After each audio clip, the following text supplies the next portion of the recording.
Hi guys, welcome back to our channel. నేను మీ జ్యోతి. అందరు ఎలా ఉన్నారు? బాగున్నారా? నేనైతే చాలా బాగున్నానండి. మీరు కూడా బాగుండాలని మనస్ఫూర్తిగా అయితే కోరుకుంటున్నాను.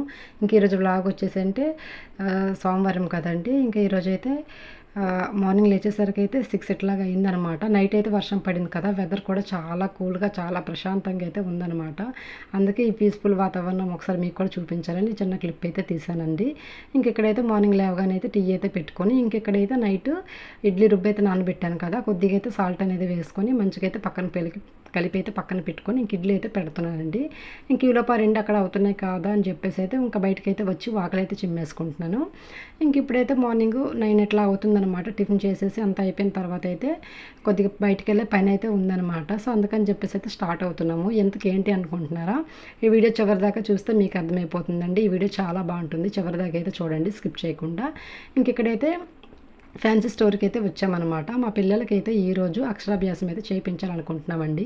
ఈ దేవి నవరాత్రుల్లో సరస్వతి దేవి అవతారం అయితే ఒకటి ఉంది కదా, ఇంకా సరస్వతి దేవి అంటేనే చదువుల తల్లి, ఇంకా దానికి మించిన ముహూర్తం లేదని చెప్పేసి అయితే మా పిల్లలకైతే ఈరోజు అక్షరాభ్యాసం చేయాలని అయితే నిర్ణయించుకున్నాము. ఇంకా మార్నింగ్ అయితే టెంపుల్స్ అన్నీ కాస్త అభిషేకాలు జరిగి కాస్త అంటే చాలామంది జనాలు ఉండడం వల్ల అక్షరాభ్యాసం అయితే సాయంత్రం అయితే చేస్తామని చెప్పేసి అయితే చెప్పారు. ఇంకా అందుకని చెప్పేసి అయితే మార్నింగ్ అయితే వెళ్ళి మామూలుగా అర్చన అయితే చేయించేసుకొని అయితే ఇంకా అక్కడి నుంచి అయితే వేరే దగ్గర సరస్వతీదేవి అదే అవతారం అయితే మంచిగా వేసి లైటింగ్స్ అన్నీ పెట్టారని చెప్పేసి అయితే కొన్ని టెంపుల్స్కి అయితే వెళ్ళి అన్నీ చూసి అయితే వచ్చేసామన్నమాట. ఇంకా అప్పటికైతే 11 ఎట్లాగా అయ్యింది టైము. ఇంటికి అయితే వచ్చేసి గబగబా అయితే వంట అయితే చేసేసాను. పిల్లలిద్దరికీ కొద్దిగా హెల్త్ బాగాలేకపోవడం వల్ల ఇంకా కాకరకాయ ఫ్రై అను తోటకూర వేపుడు అనేది చేశానండి. ఇందుకు ఈవినింగ్ గుడికి అయితే వెళ్ళాలి కదా, అసలు ఏమేమి పట్టుకున్నానో లేదని చెప్పేసి అయితే ఒకసారి అయితే బ్యాగ్ అయితే చెక్ చేసుకుంటున్నాను. కేజీ బియ్యము, అట్లాగే పూజకు కావాల్సినవి కొబ్బరికాయలు, కడ్డీలు, కర్పూరం అన్నీ ఇంకా పెట్టేసుకున్నాను అనమాట. పిల్లలకి ఇద్దరికి 2 స్లేట్ పెన్సిల్స్, అట్లాగే వైట్ నోట్ బుక్, అట్లాగే ఒక పెన్ అనమాట. ఇంకా గుడికి అయితే వచ్చేస్తామండి ఈవినింగ్. ఇక్కడైతే నేను చూపిస్తున్నాను కదా కొబ్బరికాయలు, ఇక్కడ టేబుల్ మీద అయితే పెట్టారు. ఆ కొబ్బరికాయలు ఏంటంటే ఈ దేవీ నవరాత్రులు 11 రోజులు కూడా ఆ కొబ్బరికాయలు అయితే పూజ చేసి అయితే మనకైతే ఇస్తారనమాట. అది కూడా పేర్లు ఎవరు ట్యాగ్ చేస్తున్నాయో వాళ్ళకి మాత్రమే ఇస్తారండి. ఇవి ముందుగా అయితే వెళ్ళి పంతులు గారిని అడిగి ఇంకా మనము కొబ్బరికాయ కొట్టివ్వడమా, లేదంటే ఆయనకు డబ్బులు ఇస్తే ఆయనే మన పేరు మీద అయితే అట్లాగే ట్యాగ్ అనేది పెడతారనమాట. ఇంతకేంటి అనుకుంటున్నారు ఆ కొబ్బరికాయలు? ఇప్పుడు మనం ఇంటికి దిష్టికి అట్లా గుమ్మడికాయ అనేది మనం కడతాము, సేమ్ అట్లాగే అనమాట. ఈ దిష్టి కొబ్బరికాయ కూడా కట్టుకోవచ్చు. అక్కడ మన పేరు రాసి ఉంటుంది కదా. ఈ 11 నవరాత్రుల రోజులు కూడా మన పేరు మీద ఇంకా పూజ అనేది చేసి ఇంకా దేవి నవరాత్రులు అయిపోయిన తర్వాత అయితే ఇంకా పంతులు గారు వచ్చి అయితే మన ఇంటికి అయితే ఇస్తారనమాట. ఇప్పుడు అది దిష్టి కొబ్బరికాయ కట్టాక మన ఇంట్లో ఎలాంటి నెగిటివ్ ఉన్నా కూడా ఇంకా నెగిటివ్ అంతా అయితే పోయి మనకైతే మంచి పాజిటివ్ వైబ్స్ అయితే వస్తాయి. ఎందుకంటే అమ్మవారి అనుగ్రహం మన ఇంటి మీద అంత బాగా కుమ్మరించి ఉంటుంది కాబట్టి దేవి నవరాత్రుల్లో జరిగిన ఈ పూజలన్నీ ఇంకా మనకైతే వచ్చి ఎలాంటి చెడు దుష్ప్రభావాలు కూడా మన ఇంటి మీద అయితే సోకకుండా ఉంటాయి అన్నమాట. సో మాకు టెంపుల్కి వెళ్ళాక ఈ విషయం తెలిసింది. లేదంటే ముందు కూడా మేము ఇట్లా ఇచ్చుకుంటే మాకు కూడా సరిపోయేది. ఎందుకంటే పొద్దుస్తమానం అప్పుడప్పుడు మా పిల్లలకి బాగాలేకపోవటము, కాస్త గాలి సోకి జ్వరం రావడము, వాడికి ముందు రోజు నైట్ కూడా సేమ్ అట్లాగే వచ్చింది. కానీ అసలు ఈరోజు చేయించాలని అసలు మా ప్లానే లేదు. కానీ మార్నింగ్ ఇంకా మా వారికి అయితే ఇట్లాగొచ్చి తాటు ఒకసారి చేద్దామని చెప్పేసి అయితే ఫస్ట్ అయితే పంతులు గారిని కనుక్కొని వస్తే ఇంకా ఆయన అయితే ఇంక లిస్ట్ అని చెప్పారనమాట. పిల్లలిద్దరికి 2 స్లేట్ పెన్సిల్, ఒక వైట్ బుక్, నోట్స్, అట్లాగే ఆ పెన్స్ అన్నీ కూడా 2 తీసుకొని రండి అని చెప్పారనమాట. అట్లాగా పూజకు కావాల్సినవన్నీ తీసుకొని రమ్మన్నారు. ఇంకా చీర అయితే పెట్టలేదు కాబట్టి నార్మల్గా అమ్మవారికి గాజులు, పసుపు, కుంకుమ, ఆకు, వక్క, కొబ్బరికాయలు నార్మల్గా ఇప్పుడు పూజకు తీసుకెళ్ళేవైతే తీసుకొని అయితే వెళ్ళిపోయామండి. ఇంక ఇక్కడైతే ఈవినింగ్ కదా, ఇంకా పంతులు వచ్చేసిన తర్వాత అయితే ఇంకా మేము ఏమేమి తీసుకొచ్చామో అక్కడైతే ఇంకా ఇచ్చేసామన్నమాట.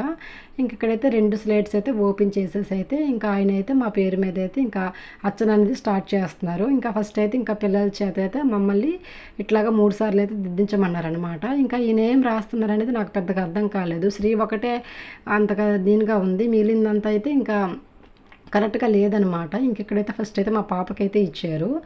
ఇంకెక్కడైతే మా బాబు కూడా ఇంకిద్దరికి ఒకేసారి చేయించాలని మేమైతే అనుకున్నామండి. ఎందుకంటే అమ్మాయికి ఆల్రెడీ మన సెప్టెంబర్ 19కి 5 వచ్చేసింది. ఇంకా వాడికి కూడా 2 కంప్లీట్ అయ్యి 3 వచ్చేసింది. ఇంకా నెక్స్ట్ ఇయర్ వీళ్ళిద్దరికి స్కూల్లో జాయిన్ చేయించాలంటే మళ్ళీ అనుకోకుండా మళ్ళీ అక్షరాభ్యాసం చేయించుకోలేదే అని బాధపడకుండా ఇట్లాగ ఈరోజు మంచి రోజు కాబట్టి మేమైతే ఇంకా గుడికి వెళ్ళి అయితే ఇట్లాగైతే చేసేసుకున్నామండి. నార్మల్గా అయితే ఇంట్లోనే పంతులు గారిని పిలిచి చేసుకోవాలని అనుకున్నాము. కానీ ఈ దేవి నవరాత్రుల్లో వాళ్ళకి కుదరదు కాబట్టి అలాగనే మనం కుదిరినప్పుడు మనం మనం ప్రత్యేకించి పెట్టాలంటే మనకి ఎలాంటి మంచి రోజు అయితే రాదు కాబట్టి మనము దేవుడి దగ్గరికి వెళ్ళాలి కానీ దేవుడిని మన దగ్గర పిలిపించుకోలేము కదా. సో అట్లాగనమాట మనమే ఎంత లేట్ అయినా కూడా గుడికెళ్ళి చేయించుకోవాలని నాకైతే అనిపించింది.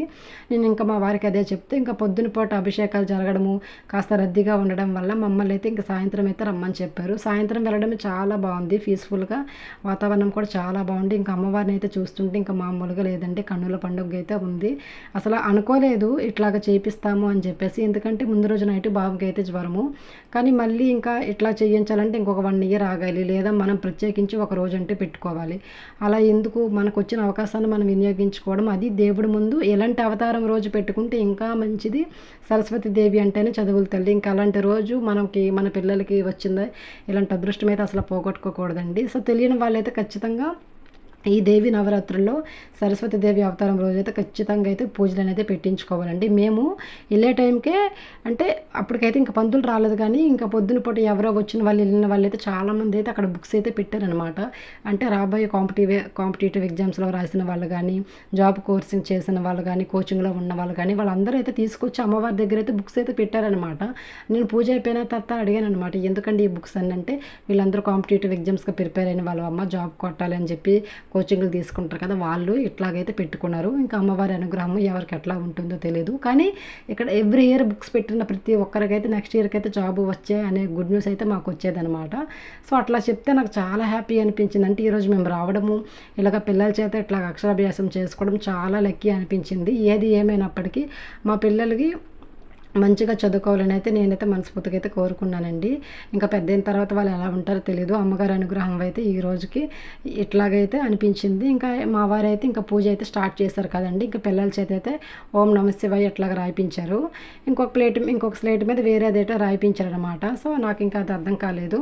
ఇంకా పూజ అయితే స్టార్ట్ చేస్తున్నారు కాబట్టి ఇంకా ముందైతే వెళ్ళి కొబ్బరికాయ కట్టుకొని అయితే రండి అని చెప్పారు. ఇంకా మా వారు మా పాప అయితే వెళ్ళి అయితే కొబ్బరికాయ అయితే కొట్టించుకున్నారు. ఇంక ఈలోపు అయితే పెద్ద పంతులు గారు అయితే వచ్చారనమాట. అసలు ఏంటి ఇక్కడ ఏం జరుగుతుంది అక్షరాభ్యాసం అంటే, అవునని చెప్పాను. ఒకసారి స్లేట్ ఒకసారి అసలు ఏం రాసావని నేను అడిగితేనేమో చూపించారు. ఇంకా ఆ పంతులేమో ఇద్దరికి ఒకే వర్డ్ రాయాలి కదా, ఎందుకు అట్లాగని చెప్పేసి అయితే ఇంకా అదైతే చెరిపేసి సేమ్ ఒకటే వర్డ్ అయితే రాశారనమాట పెద్ద పంతులు గారు వచ్చేసి. ఇంకా ఈయనకి కొద్దిగా తేడా అయితే ఉంటుంది కదండి. ఇంకా ఈయనైతే ఇట్లా కాదని చెప్పేసి అయితే మళ్ళీ చెరిపేసి ఇట్లాగా ఓం నమ శివాయ సిద్ధి నమః అయితే రాశారనమాట. సో ఇట్లాగా పాపనైతే నా ఎడమ తొడ మీద అయితే కూర్చోబెట్టించారు, బాబునైతే మా వారు కుడి తొడ మీద కూర్చోబెట్టి రాయించారనమాట. ఇంకా ఫస్ట్ కూర్చున్న పంతులు అయితే మాకు ఇట్లా ఈ విధానం అయితే చెప్పలేదు. ఇంకా పెద్ద పంతులు వచ్చిన తర్వాత అయితే ఇట్లా చెప్పారు. ఇంకా అతను వచ్చిన తర్వాత అతనే రాసిచ్చారు ఇట్లాగా. సో చాలా క్లియర్గా పెద్ద వర్డ్స్ అయితే రాశారు. ఇట్లాగా 3 సార్లు మీ పిల్లలతో ఓం శ్రీ ఓం నమస్సి సిద్ధి నమః అయితే చదివించమన్నారు అనమాట. సో అట్లా చెప్తూ మమ్మల్ని 3 సార్లు అట్లాగా రాయించమన్నారు. ఇంకా సేమ్ అట్లాగే మా పిల్లలు చదువుతూ నీట్గా అట్లాగా రాస్తూ ఉన్నారనమాట. ఇంకా అట్లా అయిపోయిన టైంకి అయితే ఇంకా పూజ కూడా కంప్లీట్ అయిపోయిందండి. ఇంకా ఫైనల్గా అయితే హారతి తీసేసుకుంటున్నాము. అట్లా 3 సార్లు రాయిపించేసిన తర్వాత స్లేట్ అంతా అయితే క్లీన్ చేసేసుకొని ఇంకా మాతోనైతే ఆనించి అమ్మవారికి అయితే రాయిపించేసిన తర్వాత పిల్లలతో అయితే దిద్దించమన్నారు. ఇంకా అది కూడా దిద్దించేసి అయితే ఒక పావుగంట అయితే టెంపుల్లో అయితే కూర్చున్నామండి. ఫైనల్గా ఈరోజు మా పిల్లలకి అక్షరాభ్యాసం అయితే చాలా బాగా జరిపించాము.